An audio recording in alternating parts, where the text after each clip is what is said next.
I was at that time commuting between the Des Moines office of the Register and Tribune and the New York Tribune on a contract which specified a month's turnabout with each publication. It took 36 hours to get from one drawing board to the other, and 3 cartoons to be made in advance in order to span the gap. The day before I was to hop the train was always a hectic one, and with the telephone disconnected, it was my habit to shut myself in with strict orders not to be disturbed. It was on one of those days that I had dimly heard several knocks at the outer door of my office.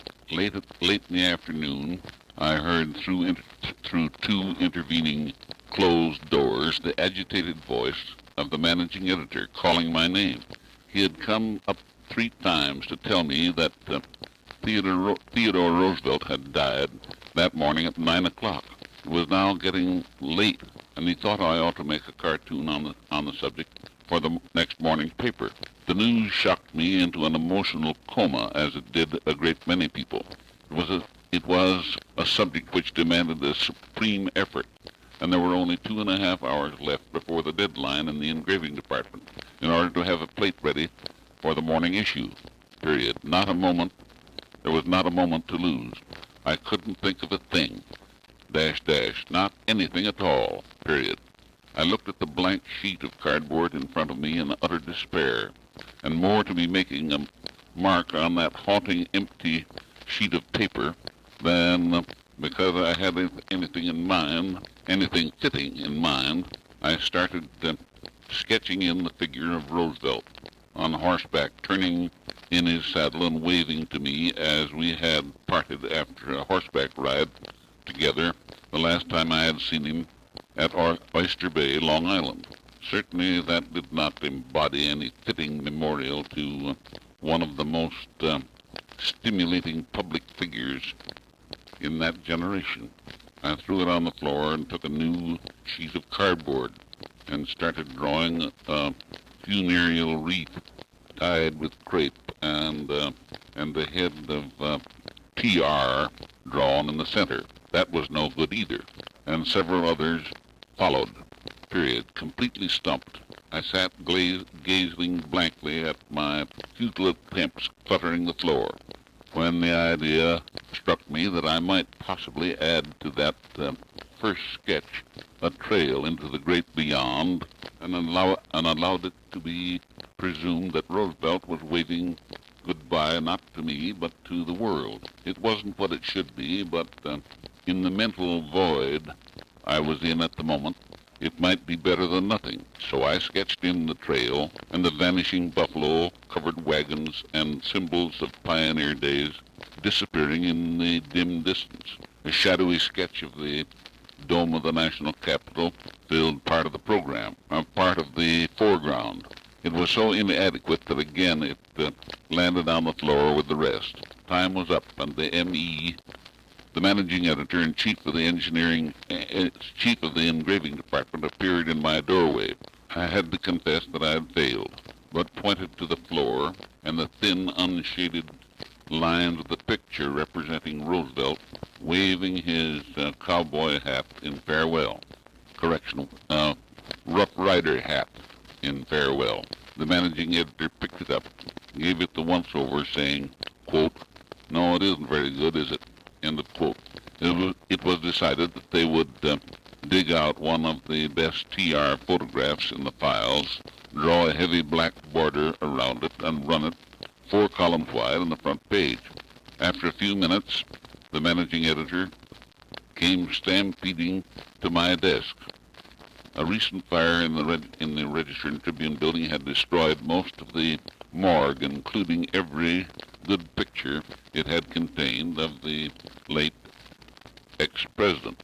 In a panic, he picked up the sketch of TR on horseback, waving farewell, and giving it another disparaging glance, told me to get busy on another, or the later edition. But what did I want to call this one?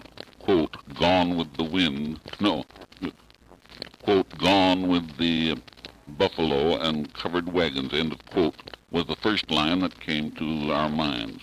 No, that was no good. How about the, quote, long, long trail, end of quote, which was the title of a song everyone was singing at that time? That would do in a pinch. The plan was to run this cartoon in the first edition only, and pull it out in the next for something more in keeping with the occasion, which I must have ready by 9 o'clock.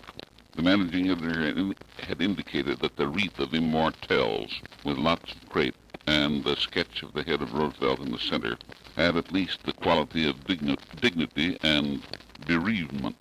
Then dabbing a few more lines on the other two half-finished filler cartoons, I hurried to catch my train.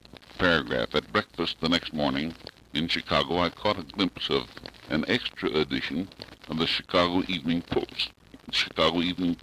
The paper was being passed around with evident interest at the next table, and to my amazement I saw a man get up from his seat and bring back several copies of the paper which he passed to the others. There on the front page was the long, long trail cartoon.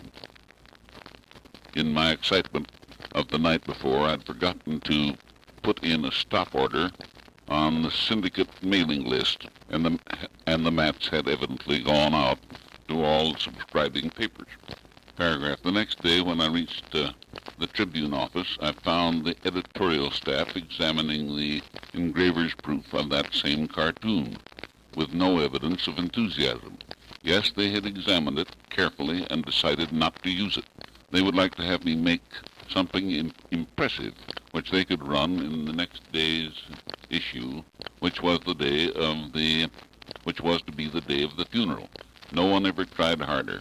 I made several, which were sent down to the plate makers, from which a choice might be made.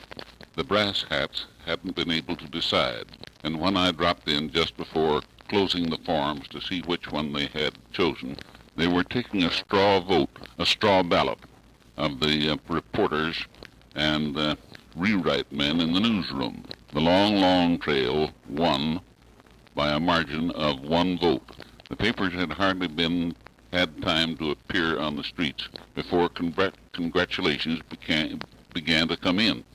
Reprints and special editions of that cartoon on heavy paper, etchings, bronze tablets, and book illustrations have been run of that long, long trail cartoon into several million, and after 38 years,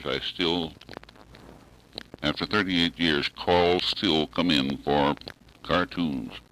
Paragraph. When neither the cartoonist himself nor the editors know a successful cartoon when they see it, you may know by what a thin thread the success or failure of a cartoonist hangs by.